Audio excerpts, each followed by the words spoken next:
ओम शांति। अॼु जी मुंहिंजी तारीख़ 27/5/2024। अॼु मिठा मिठा बापदादा चवनि था, मीठी मीठी ॿार यादि में रही करे भोजन ठाहियो त खाइण वारे जो हृदय शुद्ध थी वञे।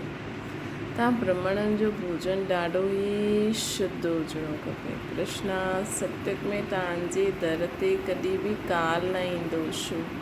शो जी उत्तरा, शो जी संगम ते तव्हां ॿार बाप द्वारा जीते जी मरण सिखंदा आहियो न, त हाणे जीते जी मरदा आहियो। जो हाणे जीते जी मरदा आहिनि उन्हनि जे दर ते कॾहिं बि काल न अची सघंदो आहे। काल अर्थात समय। असां त पहिरों खां ई मरियल आहियूं त समय छा ईंदो। असां त समय जो इंतज़ारु कंदा आहियूं। असां मरण लाइ तयारु आहियूं। जॾहिं बि समय अचे ऐं असां आत्मा जो शरीर छॾे बाबा सां गॾु हली वेंदासीं। तव्हां हिते आया आहियो मरण सिखणु। सत्युग में अमर लोक, सत्युग अमर लोक। हिते काल कंहिंखे खाईंदो न आहे। रावण राज्य आहे मृत्यु लोक। हिन करे हिते सभिनी जी अकाले मृत्यु थींदी रहंदी आहे। रावण राज्य आहे मृत्यु लोक। हिन करे हिते सभिनि जी अकाले मृत्यु थींदी रहंदी आहे। ओम शांति। मीठे मीठे ॿार प्रदर्शनी ॾिसी करे ईंदा आहिनि त बुद्धि में उहो ई यादि रहणी खपे कि असां कीअं शूद्र हुयासीं, हाणे ब्राह्मण ठहिया आहियूं, पोइ देवता, सूर्यवंशी, चंद्रवंशी ठहींदासीं। संगम युगी मॉडल प्रदर्शनी में रखिणो आहे। कलयुग ऐं सतयुग जे विच जे हाणे इहा आहे संगम युग। त संगम युगी मॉडल विच में आहे न, हुन में 15-20 सफ़ेद पोश वारा वेहणा खपनि तपस्या में। जीअं सूर्यवंशी ॾेखारींदा आहिनि त चंद्रवंशी बि ॾेखारिणो पए। ईअं ठहिणो आहे त मनुष्य सम्झी वञे कि तपस्या, इहे ई तपस्या करे अहिड़ो ठाहींदासीं। जीअं तव्हांजा शुरू जा चित्र बि आहिनि, साधारण तपस्या जा ऐं भविष्य राजाई पद जा। वैसे हीअ बि ठहिणो पए। तव्हां सम्झाए सघंदा आहियो। इहा उहा ठाहींदा आहिनि, पोइ तव्हां सम्झाए सघंदा आहिनि। जो हाणे तपस्या कंदा उहे सत्युग में इहे ठाहींदा। दिखलाइणो बि एक्यूरेट आहे। असां ब्रह्मा कुमार कुमारियो राजयोग सिखी करे इहा ठाहींदा आहियूं त संगम युग बि ज़रूरु ॾेखारिणो पए। तव्हां ॿार ॾिसी करे ईंदा आहियो, सॼो ॾींहुं उहो नॉलेज बुद्धि में रहणी खपे। तव्हां ॿार ॾिसी करे ईंदा आहियो त सॼो ॾींहुं उहो नॉलेज बुद्धि में रहणी खपे। तॾहिं ई ज्ञान सागर जा ॿार तव्हां मास्टर ज्ञान सागर कहलाईंदव। अगरि ज्ञान ई बुद्धि में न हुजे त ज्ञान सागर थोरी चईंदासीं। सॼो ॾींहुं बुद्धि हिन में लॻी रहे त पोइ बंधन बि टुटी वेंदा। असां हाणे ब्राह्मण आहियूं, पोइ देवता ठाहींदासीं। अगरि सुठी रीति पुरुषार्थ न कंदा त क्षत्रिय कुल में हली वेंदव। वैकुंठ ॾिसी बि न सघंदव। वैकुंठ ॾिसी बि न सघंदासीं। मुख्य त आहे ई न वैकुंठ, वंडर ऑफ वर्ल्ड। उहो बि जॾहिं फर्स्ट जॾहिं कृष्ण जन्म वठंदो, पोइ जॾहिं राधे कृष्ण जे स्वयंवर खां पोइ लक्ष्मी नारायण ठहींदा, उहो समय ॾिसणो खपे न। उहो बि सृष्टि जॾहिं कृष्ण, पूरी सृष्टि ख़ाली हूंदी, जॾहिं कृष्ण हिन दुनिया में ईंदो त उहो समय ॾिसणो खपे न, वंडर ऑफ वर्ल्ड। पोइ जॾहिं लक्ष्मी नारायण पहिरियों गद्दी ते वेहींदा, वंडर ऑफ वर्ल्ड सत्युग खे चइबो। इन करे पुरुषार्थ करिणो आहे। तव्हांजा 2 चित्र हुजणा खपनि, उहे रंगीन ड्रेस वारा, उहा गहना आदि बि सजायल हुजनि, उहा तपस्या जा। उहा रंगीन ड्रेस व गहना आदि सां सजल हुआ ऐं उहा तपस्या जो। त उहा सम्झंदा कि इहे ई सूक्ष्म वतन में वेठा आहिनि। ड्रेस त बदिली सघंदा आहिनि, फीचर्स त बदिली न सघंदा आहियूं। उहो थियो अपवित्र प्रवृत्ति मार्ग, उहा आहे पवित्र प्रवृत्ति मार्ग। जंहिंसां सम्झे कि स्थापना करनि था, उहो ई पोइ उहा ठाहींदा। जो महिनत कंदा उहे ई पाईंदा न। ब्राह्मण ठहिण वारा त ॾाढा आहिनि हिन समय। ब्राह्मण ठहिण वारा त ॾाढा आहिनि हिन समय, त थोरा आहिनि। दिन प्रतिदिन वृद्धि खे पाईंदा रहंदा। सॼो सृष्टि चक्कर कीअं फिरंदो आहे बुद्धि में आहे न, इहे तपस्या करनि था, पोइ इहे ठहींदा। इनखे चइबो आहे सुदर्शन चक्रधारी थी वेहण। सॼी बुद्धि में सॼी नॉलेज आहे न। असां छा हुयासीं, हाणे पोइ छा ठहींदा आहियूं। पहिरियों असां छा हुयासीं, पोइ असां तपस्या करे हाणे छा था ठहूं। स्टूडेंट टीचर खे ज़रूरु यादि कंदो, स्टूडेंट टीचर खे ज़रूरु यादि कंदो न। तव्हांखे बि बाप खे यादि करिणो आहे। यादि जी यात्रा सां ई पाप कटजंदा, आत्मा पवित्र थी वेंदी आहे। यादि जी यात्रा, बाबा चवंदा आहिनि, यादि जी यात्रा सां ई पाप कटजंदा, आत्मा पवित्र थी वेंदी, पोइ शरीर बि पवित्र मिलंदो असांखे। हाणे असांजी आत्मा पवित्र थी वेंदी, पोइ शरीर बि पवित्र थी वेंदो। जो शूद्र खां ब्राह्मण ठहींदा आहिनि उहे ई पोइ देवता ठहींदा। इन जो जेतिरो वॾो मॉडल हूंदो सुठो आहे, छो जो लिखिणो बि पवंदो आहे न। संगम युग पुरुषोत्तम ठहिण वारा ब्राह्मण। हाणे तव्हांखे बाप वेही पढ़ाइनि था, मथे में शिव बाबा जो चित्र आहे जो तव्हांखे पढ़ाईंदा आहिनि, तव्हां ईअं ठहींदा आहियो। त बाबा चवनि था अॼु की संगम युग ते सभिनि जो ध्यानु खिचायो की सृष्टि ते कहिड़ो समय थो हले। वॾो वॾो मॉडल ठाहियो की संगम युगी पुरुषोत्तम ठहिण वारा असां ब्राह्मण आहियूं। हाणे तव्हांखे बाप वेही पढ़ाइनि था, मथे शिव बाबा जो चित्र हुजे, असां हेठि पढ़ूं था, पोइ पढ़ी करे पोइ इहे ठहींदासीं। इहे ब्रह्मा बि असां सां गॾु आहे न, उहे बि सफ़ेद पोशधारी स्टूडेंट आहे। मनुष्य त राम राज्य खे बि न मञंदा आहिनि। गायन आहे राम राज्य राम प्रजा, सतयुग राम राजा राम प्रजा। सतयुग में त धर्म जो राज्य आहे ही। बाक़ी त्रेता में क्षत्रियनि जी ग्लानी करे छॾी अथनि, सूर्यवंशियुनि जी ग्लानी न कई अथनि। त इहे बि लिखिणो पए, राम राजा राम प्रजा धर्म जो उपकार। उहो बि सेमी स्वर्ग आहे न, शो जी 14 कला थी वियो, हुते अहिड़ी ग्लानी जी ॻाल्हियूं हूंदियूं न आहिनि। उन्हनि खे क्लियर करे ॾियो असां छा ठहूं था। असां ई पंहिंजे लाइ स्वराज जी स्थापना करूं था न। विश्व में शांति जो हिकु राज्य जो सभु मांगता आहिनि, उहो असां स्थापना करूं था। बाबा प्रदर्शनी आदि ॾिसंदे आहिनि त ख़्यालु हलंदो आहे तव्हां ॿार घर वेंदा त पोइ इहे सभु भुलिजी वेंदा आहिनि, परंतु इहे सभु बुद्धि में यादि रखिणो खपे। ईअं न प्रदर्शनी खां ॿाहिरि निकिता ऐं खेल खलास थी। सुठा सुठा ॿार जो पुरुषार्थी आहिनि, उन्हनि जी बुद्धि में टपकणो खपे ज्ञान। सुठा सुठा ॿार जो पुरुषार्थी आहिनि, उन्हनि जी बुद्धि में ज्ञान टपकणो खपे। बाबा त टपकंदा, बाबा खे टपकंदो रहंदो आहे। बाबा जी बुद्धि में सॼो ॾींहुं ज्ञान रहंदो आहे त बाबा जी यादि बि रहंदी, उन्नति खे पाईंदो। अगरि सतो प्रधान ई न ठाहींदा त सतयुग में न ईंदा। इन करे पंहिंजे खे यादि जी यात्रा में पको रखिणो आहे। तव्हां राजयोगी आहियो न, तव्हांखे वॾी जटायूं बि आहिनि। असांखे कहिड़ी जटायूं, ज्ञान जी जटायूं आहिनि इहा वारा न, ज्ञान जी जटायूं। जेतिरो ज्ञान जी गहराई में वेंदासीं उती वॾी वॾी जटायूं थींदी वेंदियूं। महिमा सॼी तव्हां माताउनि जी आहे। जटायूं बि नेचुरल आहिनि न। राजयोगी ऐं योगिन इहे सच्चा तपस्वी जो रूप ॾेखारींदा आहिनि।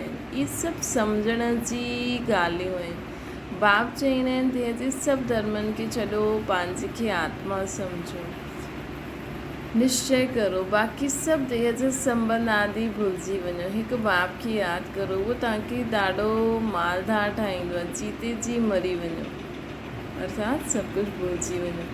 बाप अची करे जीते जी मरण सिखलाईंदा आहिनि। बाप चवंदा आहिनि मां कालनि जो काल आहियां, तव्हांखे अहिड़ो मरण सिखलाईंदो आहे जो कॾहिं तव्हांजी दर ते काल ई न ईंदो। असांखे अहिड़ो मरण सेखारींदा आहिनि जो हुते असांजी धरती कॾहिं काल ई न ईंदो। हुते त रावण राज्य ई न आहे, सत्यक में कॾहिं काल खाईंदो न आहे, हुनखे अमरपुरी चइबो आहे। बाबा तव्हांखे अमरपुरी जो मालिक था ठाहिनि, त मृत्यु लोक आहे, उहा अमरपुरी आहे, इहे राजयोग आहे। त लिखी ॾियो प्राचीन भारत जो राजयोग, पोइ वरी खां सेखारियो आहे।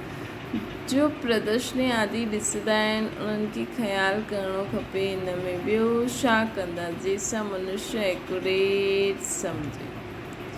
जो प्रदर्शनी आदि ॾिसंदा आहिनि उन्हनि खे ख़्यालु करिणो खपे हिन में, ऐं छा कंदा जंहिंसां मनुष्य एक्यूरेट सम्झे। इन में प्रैक्टिकल ॾाढी सुठी सम्झाणी आहे, यथा राजा रानी तथा प्रजा, त हिन में अची ई वेंदा आहिनि।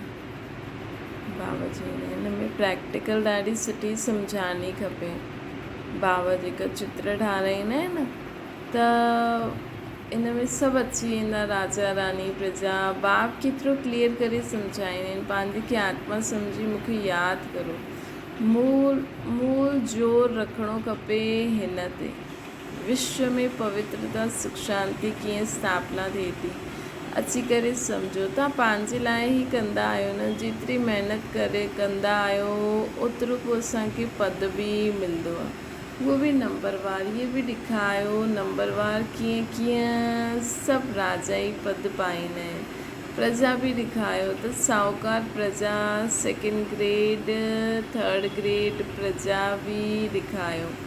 अहिड़ो एक्यूरेट ठाहियो जो सुठी रीति सम्झी सघनि। महिनत त करणी आहे न, समय बाक़ी थोरो आहे, ज्ञान आहे ई तव्हांजे लाइ। तव्हां प्रदर्शनी में अहिड़ो सम्झायो जो मनुष्य सम्झे। असांखे हिकु बाप खे ई यादि करिणो आहे, तॾहिं असां हीअ ठहींदासीं, न त पोइ भक्ति मार्ग में अची वेंदासीं। तव्हां महारथी ॿार आहियो, तव्हांजी बुद्धि हलंदी आहे। मेल्स बि ॾाढा सुठा सुठा आहिनि। नंबर 1 त इहे जगदीश आहे जो मैगज़ीन ठाहींदा आहिनि। ब्रिजमोहन खे बि लिखण जो शौक़ु आहे, शायदि टियों बि कोई निकिरी वञे। हर हिकु ॻाल्हि तव्हां क्लियर करे कंदा वेंदा आहियो दिन प्रतिदिन।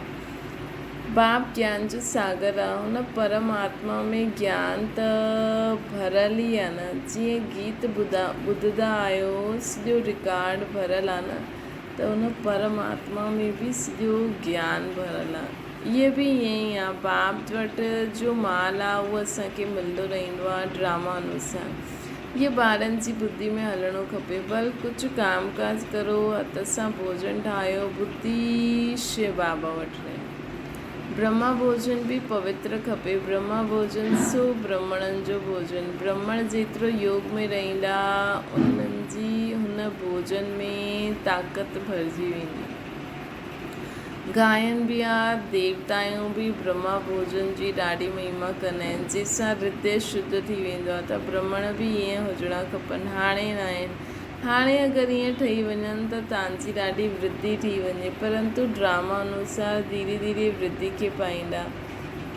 अहिड़ा बि ब्राह्मण निकिरंदा जो चईंदा असां बाबा जी यादि में रही भोजन ठाहींदा आहियूं। बाबा चैलेंज ॾींदा आहिनि अहिड़ा ब्राह्मण जो योग में रही भोजन ठाहिनि। उन्हनि खे भोजन पवित्र हुजणो खपे। भोजन ते ई सॼो मदार आहे। ॿाहिरि में ॿारनि खे न मिलंदो आहे, इन करे हिते ईंदा आहिनि। भोजन ॿार त भोजन सां ई रिफ्रेश थींदा आहिनि। योग वारा पोइ ज्ञानी बि हूंदा, इन करे उन्हनि खे सर्विस ते ॿाहिरि मोकिले ॾींदा आहिनि। ॾाढा जो वेंदा आहिनि त पोइ हिते बि अहिड़ा ब्राह्मणनि खे रखी ॾींदा आहिनि। ॾाढा ईअं थी वेंदा, पोइ हिते बि ईअं ब्राह्मणनि खे रखी छॾंदा। न त महारथियुनि सां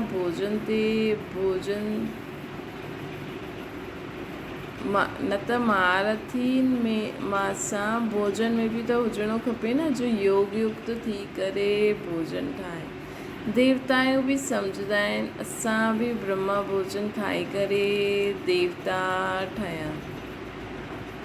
त रुचि सां तव्हां सां गॾु मिलण लाइ ईंदा आहिनि। कीअं तव्हां सां मिलंदा आहिनि, इहे बि ड्रामा में युक्ति आहे। सूक्ष्म वतन में उहा ऐं इहे मिलंदा आहिनि। सूक्ष्म वतन में ब्राह्मणों देवता मिलता है। ये भी ड्रामा है, ये भी वंडरफुल साक्षात्कार आ। तब आप चीने वंडरफुल नॉलेज आना था, साक्षात्कार भी वंडरफुल आ, अर्थ सहित आना। अर्थ सहिता भक्ति मार्ग में साक्षात्कार त ॾाढा महिनत, भक्ति मार्ग में साक्षात्कार त ॾाढो महिनत सां थींदो आहे। नौदा भक्ति कंदा आहिनि सिर्फ़ु दीदार जे लाइ। भक्ति मार्ग में साक्षात्कार थींदो आहे त उहो अल्पकाल जो सुख हुनखे सम्झंदा आहिनि। सम्झंदा आहिनि दीदार थींदो त असां मुक्त थी वेंदासीं। उन्हनि खे थोरी पतो आहे कि पढ़ाई सां ईअं मुक्ति जी मुक्ति जो वरसो मिलंदो। ये सूर्यवंशी चंद्रवंशी हिन पढ़ाई सां ठहिया आहिनि। बाक़ी जो एतिरा अनेक चित्र ठाहिया आहिनि ईअं त कुझु बि न आहे। ये सभु भक्ति मार्ग जो विस्तार आहे, वॾी भारी कारोबार आहे भक्ति। हाणे ज्ञान ऐं भक्ति जो राज तव्हां सम्झी विया आहियो। ये बाप ई वेही सम्झाईंदा आहिनि, उहे स्पिरिचुअल फादर आहे न, उहो ई ज्ञान सागर आहे। कल्प कल्प पुराणी दुनिया खे नई दुनिया ठाहिणो ई आहे। राज्य सिखाइण वारो सिखाइण जो बाप जो ई कमु आहे। परंतु सिर्फ़ु गीता में नाम बदिली करे छॾियो अथनि। बाप सम्झाईंदा आहिनि इहे बि कल्प कल्प जो खेल आहे। बाबा चईंदा आहिनि कल्प कल्प पुराणी दुनिया खे नयो ठाहिणो ई आहे। राज्य सिखलाइण बाप जो कमु आहे, परंतु सिर्फ़ु गीता में नाम बदिली करे छॾी अथनि। बाप सम्झाईंदा आहिनि इहे बि कल्प कल्प जो खेल आहे। असां घर खां हितां ईंदा आहियूं पाठ वॼाइण, झाड़ जी तरफ़ बि बुद्धि हली वेंदी आहे। कीअं कंहिंखे सम्झायूं? असांखे चईंदा आहिनि छा असां स्वर्ग में न ईंदासीं? चओ तव्हांजो धर्म स्थापक त स्वर्ग में ईंदो ई न आहे। ऐं तव्हांखे स्वर्ग में त तॾहिं ईंदव न जॾहिं तव्हांखे हुतां जा रीति रस्म ॻाल्हियूं वणनि। स्वर्ग में त लसन प्याज खाइण लाइ न मिलंदो। स्वर्ग में त इहे छीची चीजियूं मिलंदियूं ई न खाइण लाइ। त पोइ तव्हां स्वर्ग में कीअं हलंदव अगरि तव्हांखे उहे चीजियूं खपनि? स्वर्ग में त तव्हांजो धर्म स्थापक हूंदो ई न, त पोइ तव्हां हुते कीअं रहंदव? हर हिकु धर्म जो पंहिंजो समय जो पार्ट आहे। इहे वैराइटी धर्मनि जो नाटक आहे बाबा जो, ठहियल हिकु खेल आहे। इन में कुझु बि करण जी दरकार न रहंदी आहे। मुख्य धर्म ॾेखारिया आहिनि, इहे त ॿार ॼाणंदा आहिनि। इहे चित्र आदि बि कोई नया न आहे। कल्प कल्प हीअं हूबहू हलंदा ई ईंदा। विघ्न भी अनेक प्रकार जा पईंदा। मारपीट आदि जा भी विघ्न पईंदा आहिनि। ॿारनि खे केतिरो युक्ति से सम्झायो आहे। चओ भॻवान वाच्य आहे, चओ भॻवान वाच्य आहे काम शत्रु। चओ भॻवान वाच्य आहे काम शत्रु आहे। हाणे त इहे कलयुगी दुनिया विनाश थियणी। हाणे त इहे कलयुगी दुनिया विनाश थियणी। देवता धर्म स्थापना थिए थो। इन करे बाप चईंदा आहिनि ॿार तव्हां हाणे पवित्र ठहो। काम ते जीतो, काम विकार ते जीत पायो। हिन ते ई झगड़ा थींदा आहिनि। तव्हां वॾनि खे सम्झाईंदा आहियो। गवर्नर जो नाम सभु ॿुधी सभु हली ईंदा आहिनि। इन करे युक्ति रचबी आहे। थी सघंदो आहे हुन मां बि कोई सुठी रीति सम्झी वञे। वॾनि जो नाम केतिरो ॿुधी वेंदा आहिनि। वॾनि जो नाम ॿुधी ॾेर ईंदा। थी सघंदो आहे कोई वॾो बि अची वञे। आहे त ॾाढो मुश्किल। बाबा केतिरा लिखंदा आहिनि। ॿार जंहिंसां उद्घाटन करायो हुनखे पहिरियों सम्झायो ज़रूरु कि अहिड़ा मनुष्य खां देवता ईअं मनुष्य खां देवता ठही सघंदा आहियूं। कहिड़ो सहज रीति बाबा असांखे ॿुधाइनि था। कंहिंखे बि असां ईअं ॿुधाए सघंदा आहियूं कि तव्हांखे मनुष्य खां देवता ठहिणो आहे त ईअं यादि करो। विश्व में शांती थी सघंदी आहे। स्वर्ग में विश्व में शांती सुख हुयो। ईअं भाषण करो अख़बार में पए त पोइ तव्हां वटि एतिरा ढेर अचण लॻी वेंदा जो तव्हांखे निंड बि करणु न ॾींदा। निंड फिटाइणी पए सर्विस सां योग जे बल सां बि ईंदा, छो जो तव्हांजी कमाई थींदी आहे न। कमाई करण वारनि खे कॾहिं उबासी न ईंदी आहे, झुटको न ईंदो। कमाई सां पेट भरियल पोइ निंड बि न ईंदी, जीअं रेगुलर थी वेंदो। तव्हां बि ॾाढी भारी कमाई कंदा आहियो, उबासी देवालो कढण वारी हूंदी आहे न। उबासी देवालो कढण वारी हूंदी आहे। जो सुठी रीति सम्झंदा आहिनि, यादि में रहंदा आहिनि, उन्हनि खे उबासी न ईंदी। उन्हनि खे उबासी न ईंदी। जो सुठी रीति यादि में रहंदा आहिनि, उन्हनि खे उबासी न ईंदी। अगरि मित्र संबंधी आदि यादि ईंदा त उबासी ईंदी। ये निशानी आहे, ये निशानियूं आहिनि। स्वर्ग में तव्हांखे उबासी आदि कॾहिं न ईंदी। बाप जो वरसो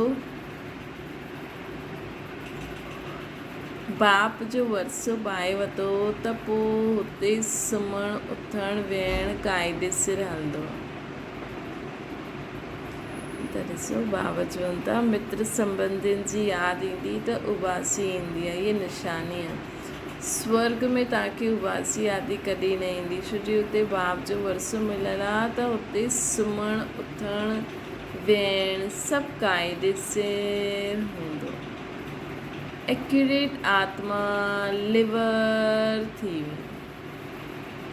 एक्यूरेट आत्मा लिवर थी वेंदी। हाणे सिलेंडर ठहियलु आहे, उनखे लिवर ठाहिणो आहे। लिवर सिलेंडर घणनि जा नाम आहिनि। अहिड़ो कोई